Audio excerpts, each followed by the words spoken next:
Hello, my name is Howard Brown. I'm from the University of Niigata Prefecture, and this presentation is focused on integration and collaboration in an undergraduate EMI program. This program was designed to adapt EAP to the emergence of what we see as a blended academic culture in a Japanese university. The presentation starts with a quick overview of the context of EMI in Japan. Then I'm going to move on to talking about what we see as the emerging blended academic culture that's taking place in EMI programs here. And then we're going to talk about the approach that our school is taking, our three-stage program design, our integration, and our collaboration. First, a little bit on an overview of EMI programs in Japan. The extent of EMI in Japan is growing quite quickly, as you can see from the graph. Over the last 10 years or so, there's been quite a dramatic jump in EMI programs. Since about the year 2000, the number of programs have been growing. Early on, more publicly funded schools, national and local public universities, were adopting EMI. And lately, a lot of the growth in EMI has been in private universities. The latest official figures we have from the Ministry of Education come from 2011, and they show 222 universities. But after that, we have indications of further growth, and our best estimates right now are about 260, 270-ish universities in Japan offering undergraduate EMI programs. And that makes up about 1/3 of the total number of universities in Japan. So how are these programs structured? Well, EMI, English medium instruction of content classes, is becoming more common in Japan. But these are not, for the most part, these are not full degree programs. Full degree programs where students can study their entire university degree in English are still fairly rare in Japan. Fewer than 30 universities offer them, and they make up about 9% of EMI programs in Japan. More than 90% of EMI programs in Japan are what I'm calling non-degree EMI. This is where the English medium instruction classes make up a part of the university program. For example, at my own university, the University of Niigata Prefecture, we offer classes in economics, political science, and linguistics taught in English. However, they make up only about 1/4 of the student's degree program for the students who choose to join. Few are the notes on program structure. We see EMI mainly as I said, as part of a degree program, and normally it is an elective component. EMI classes are required at very, very few universities in Japan. Also, these programs tend to be fairly small. A typical program would serve less than 10% of the student body, and in fact, programs serving 2 or 3% of the student body are very common. In terms of faculty, there seems to be a fairly even split between international faculty and Japanese faculty teaching in these English medium programs. Just over 1/3 of universities' EMI programs are staffed by primarily international faculty, and just over 1/3 by Japanese faculty. About 1/4 of EMI programs in Japan seem to be taught by a balance of Japanese and international faculty. However, when you look a little bit more closely at these programs, they do not appear to be balanced mixed programs. Rather, what's happening is a given university will in fact have 2 EMI programs, one taught primarily by international faculty and another taught primarily by Japanese. And in fact, we see this at an example of my own school, where our EMI linguistics program is taught by international faculty primarily, and our economics and political science EMI program is taught primarily by Japanese faculty. This is an indication of 2 patterns of evolution of EMI programs in Japan. In one pattern, EMI programs are being positioned within language learning or international communications type programs. They are English classes that have evolved through CBI into the ICLHE model and are now being offered as EMI classes. So language teachers are taking on an additional responsibility for one, maybe two EMI classes in addition to their primarily language-focused classes. And these types of programs are taught primarily by international faculty.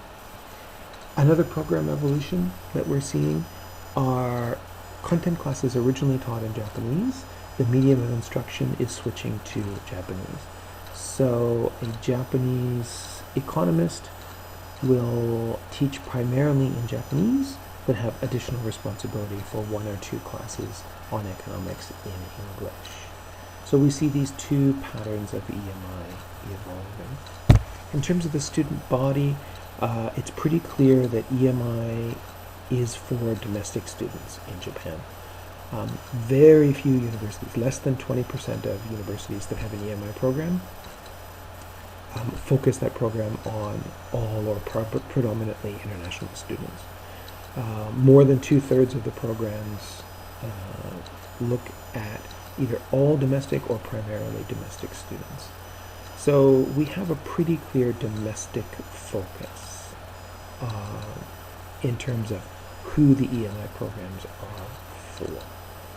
So if we think about the breakdown of faculty with a little bit more than half of the faculty being Japanese, and we think about 2/3 of the students being Japanese, there's a very clear Japanese domestic focus for EMI programs in Japan.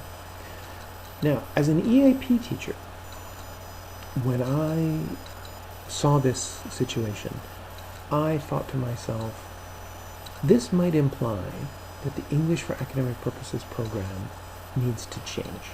This might imply that there are some facets of Japanese academic norms coming into the EMI program that EAP teachers need to be able to accommodate for. So 7 years ago, when we were putting together our EAP program, we started thinking about how can we accommodate for Japanese academic norms in the EAP program.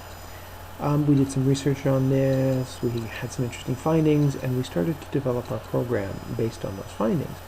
However, over the years we've discovered that it seems like maybe we had a very simplistic view of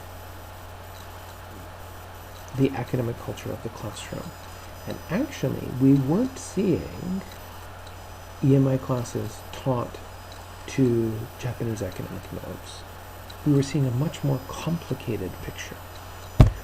What we were seeing was the emergence of what we've decided to call a blended academic culture.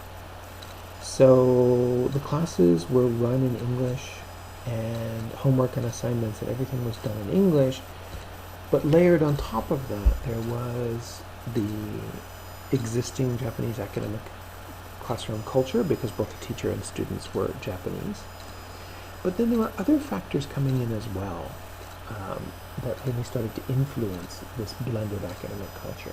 And we've so far identified 5 possible factors that are influencing the classroom culture of EMI programs in Japan. First is a traditional Japanese academic culture. There's an evolving new Japanese academic culture. Disciplinary norms play a big role.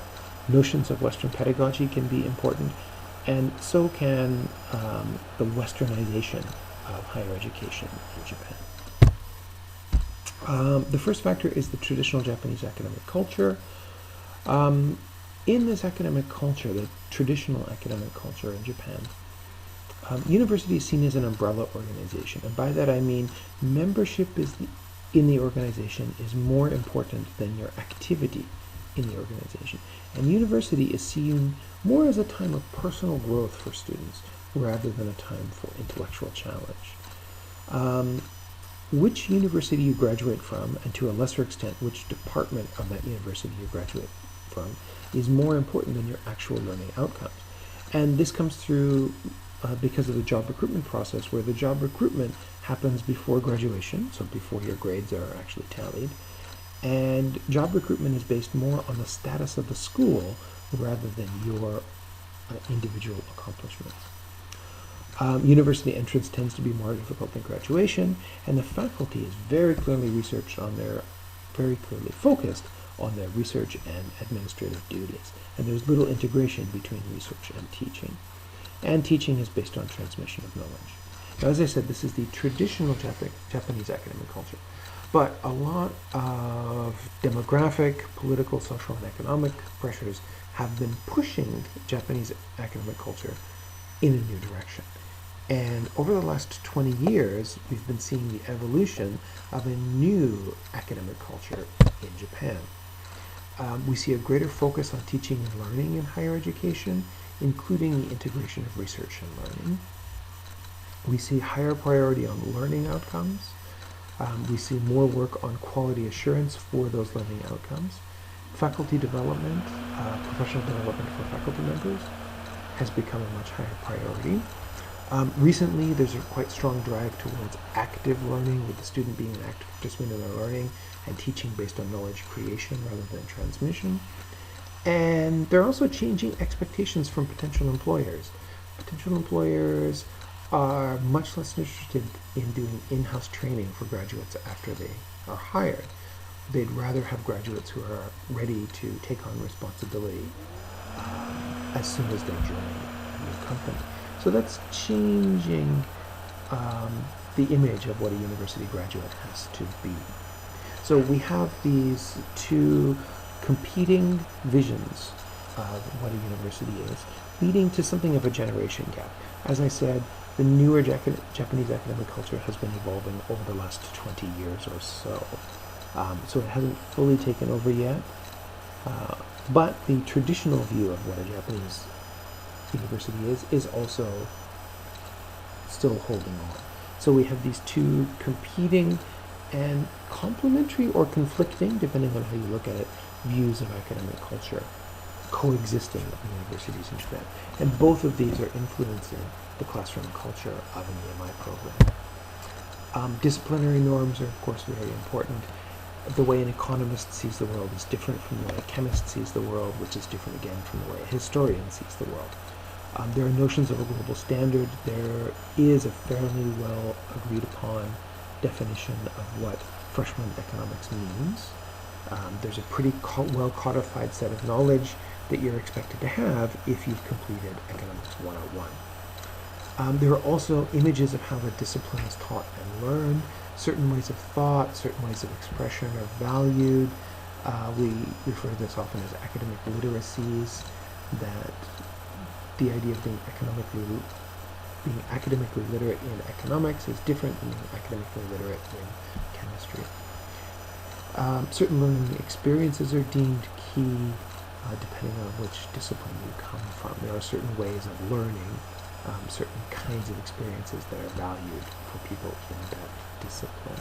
So those disciplinary norms are also taking on a role in the evolving culture of the classroom in EMI programs.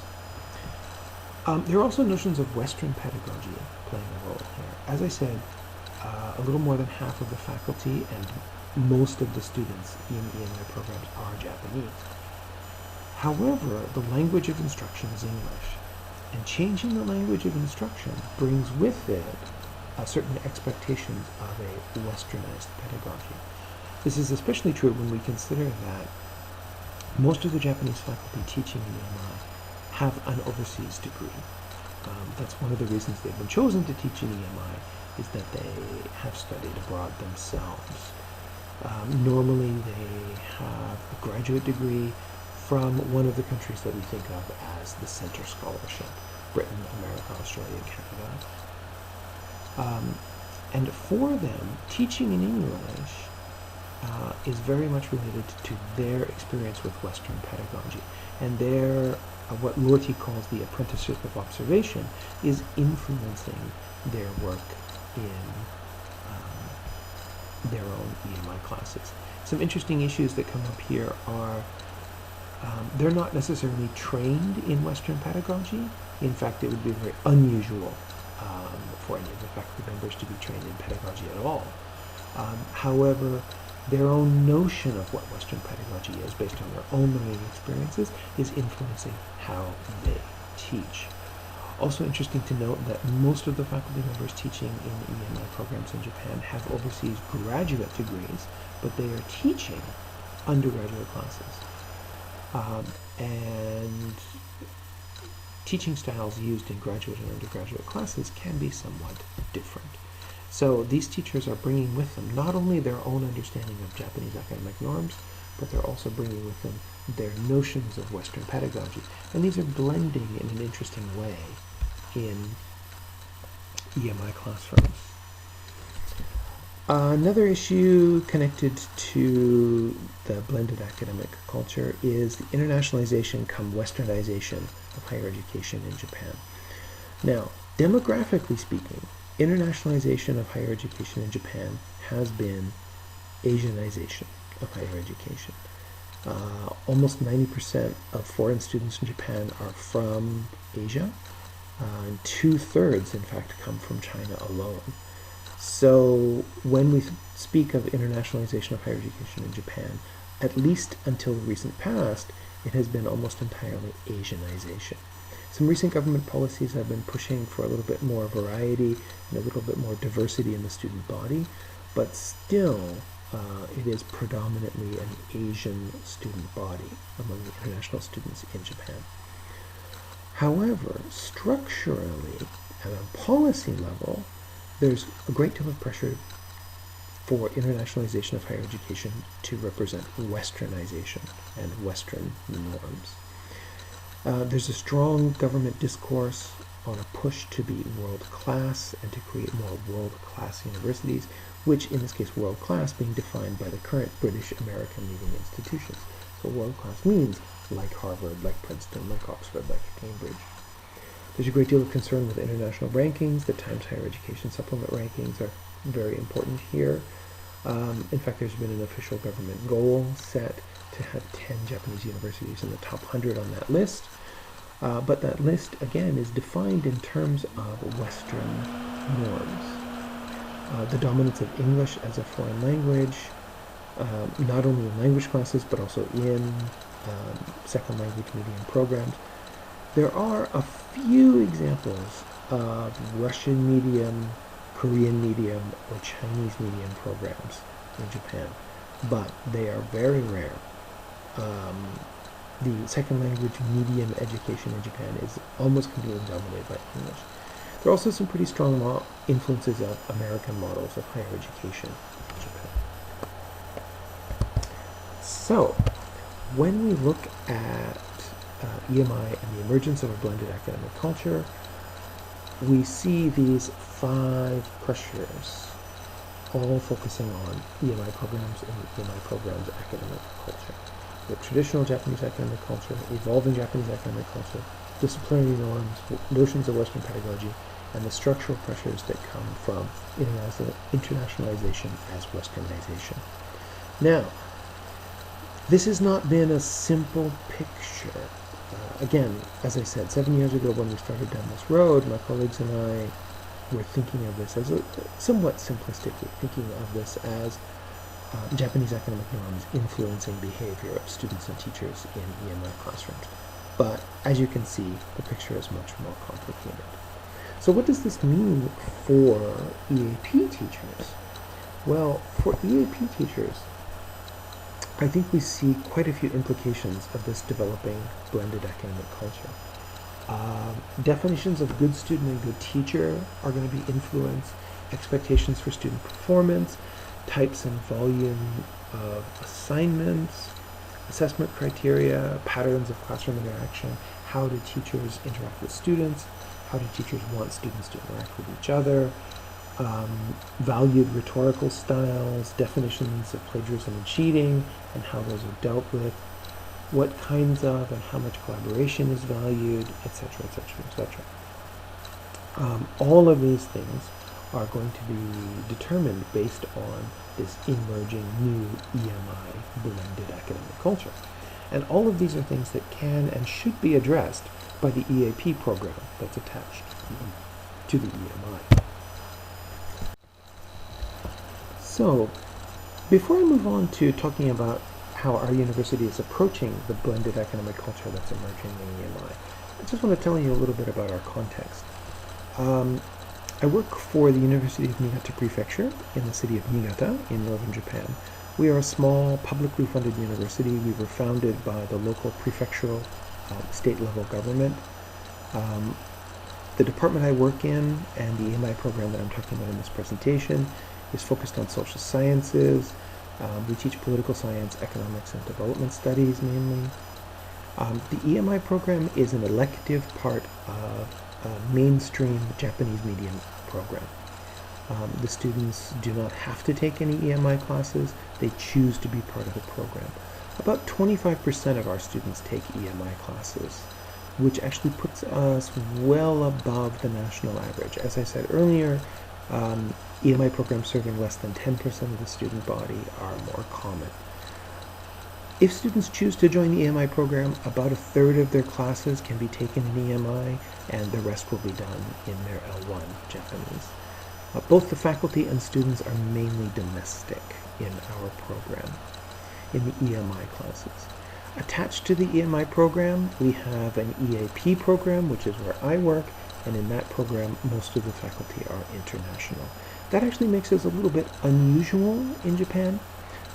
Findings from a recent national survey showed that only about 7% of EMI programs in Japan have an English for academic purposes program attached to them.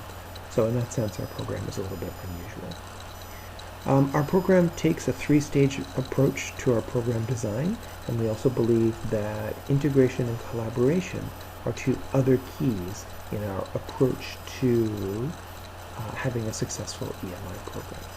Let's talk a little bit about the three-stage program design first. In our program, students start in their first year with EAP classes, English for academic purposes.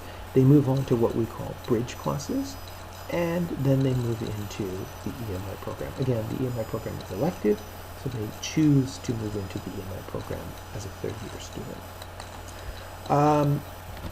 The EAP model starts in the first year of classes, and it's EAP based on CLIL.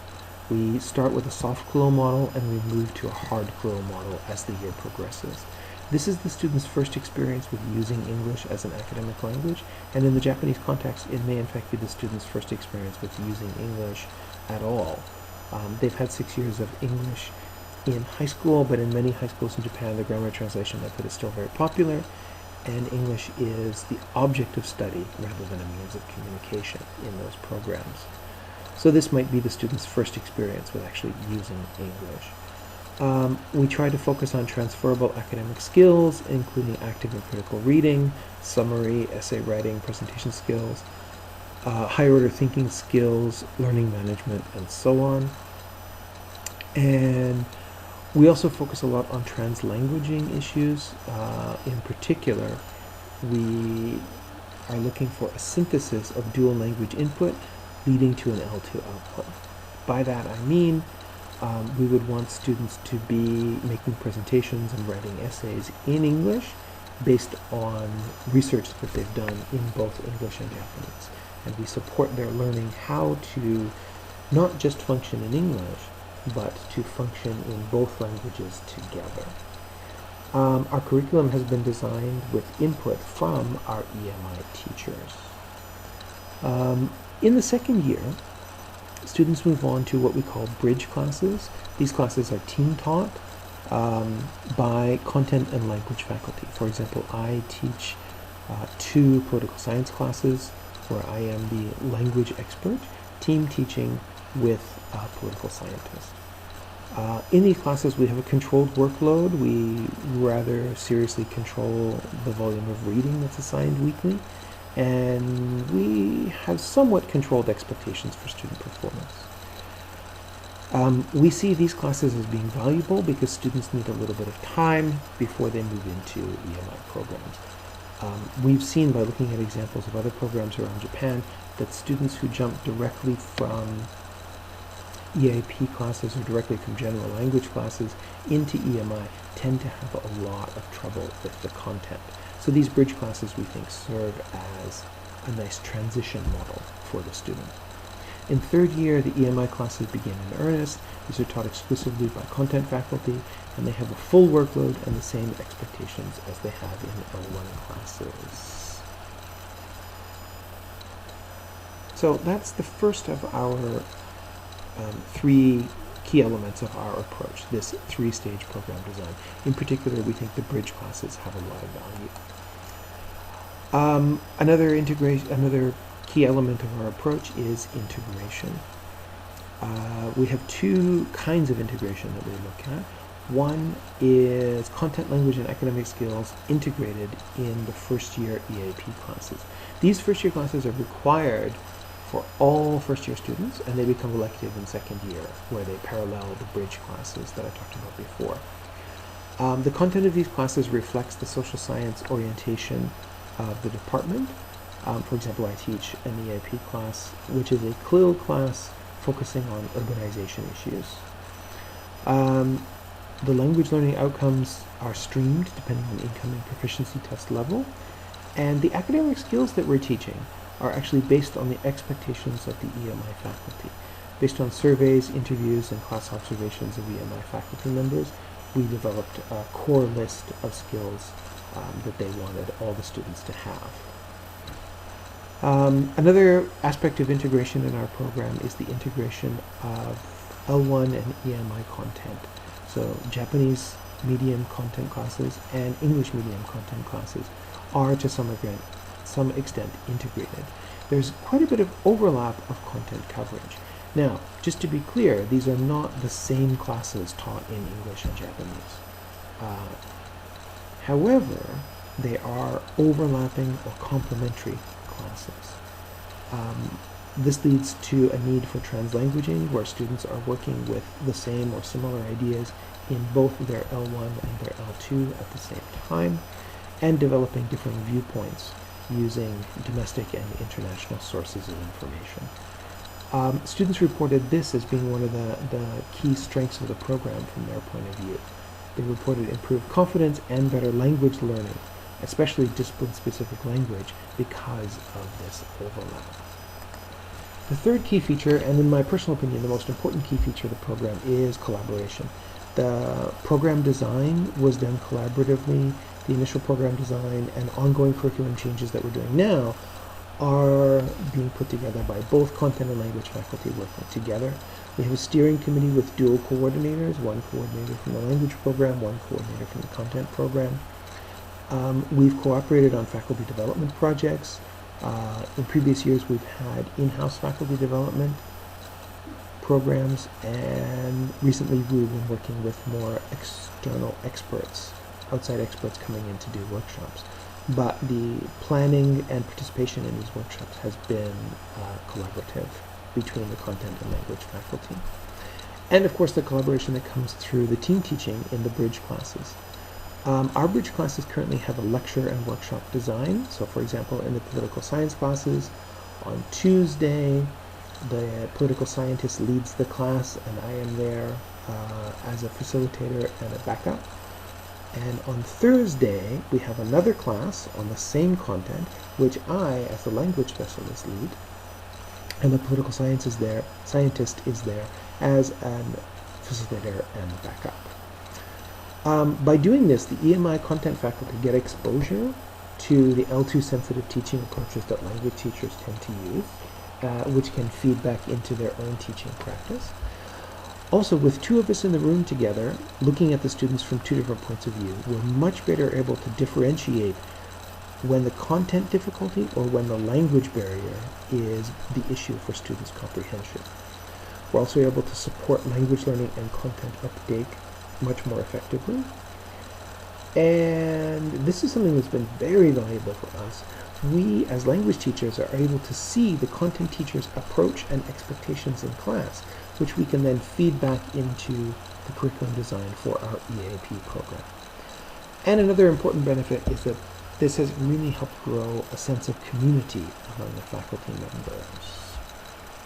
Now, I've painted a pretty rosy picture of our school program. I don't want to leave you with the impression that it's all been happiness and sunshine.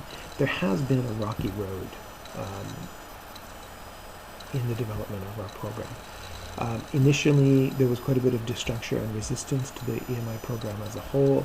We had some interdisciplinary issues with content and language teachers having very different images of curriculum and different expectations for student performance. We had some issues with turf and territory, where content faculty had the feeling like we don't need pedagogy support, and language faculty had sort of a proprietary feeling about their understanding of what L2 students need.